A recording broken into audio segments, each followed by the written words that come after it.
রবিবার সন্ধ্যা রাতে বোধজংনগর থানার অন্তর্গত নন্দননগর সেনপাড়া বেলতলি এলাকায় অবস্থিত ঠান্ডা কালীবাড়ির সামনে সাধু হরলাল মালাকারকে স্থানীয় মিঠুন দাস নামে এক যুবক বেধড়ক পেটায়। পরবর্তী সময়ে কয়েক ঘন্টার মধ্যেই তাকে গ্রেপ্তার করতে সক্ষম হয় বোধজংনগর থানার পুলিশ।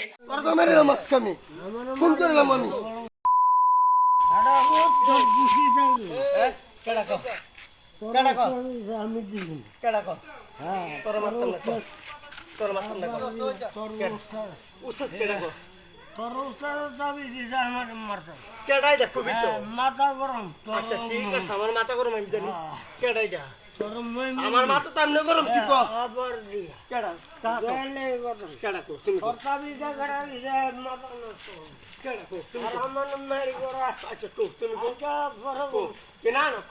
অভিযুক্ত মিঠুন দাসের বিরুদ্ধে মামলা নিয়ে তদন্ত শুরু করেছে পুলিশ। 24/2024 325 এবং 382 ধারায় মামলা গ্রহণ করে পুলিশ মঙ্গলবার তাকে আদালতে প্রেরণ করা হবে বলে সংবাদ মাধ্যমের মুখোমুখি হয়ে জানান বোধজংনগর থানার ওসি কৃষ্ণধন সরকার। গতকালকে রাত্রে অনুমান 10:30-11টার দিকে আমাদের কাছে একটা খবর আসে যে আমাদের নন্দননগরের আগে আমাদের পিএস এরিয়ার সেনপাড়া বেলতলি এরিয়ার ভিতরে এখানে ঠান্ডাকালী বাড়ি একটা আছে। সেই ঠান্ডাকালী বাড়িতে সাধু হরলাল মালাকারকে এলাকারই আর একটা ছেলে যার নাম মিঠুন দাস তাকে বেধড়ক মারধর করেছে। আমাদের কাছে খবর আসার সাথে সাথে সঙ্গে সঙ্গে আমাদের নাইট মোবাইল অফিসার যায়।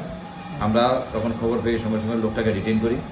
আমাদের কাছে ফ্রেশ এফআইআর আসার সাথে সাথে কেস রেজিস্ট্রি করি এবং আমরা তাকে কেস রেফারেন্সে অ্যারেস্ট করি। কেস নাম্বার 24 এবং আমরা 325 এবং 382 সেকশন আমরা তাকে কেস মামলা নিয়ে এবং তাকে অ্যারেস্ট করি। আগামীকালকে তাকে আমরা কোর্টে ফরওয়ার্ড করব।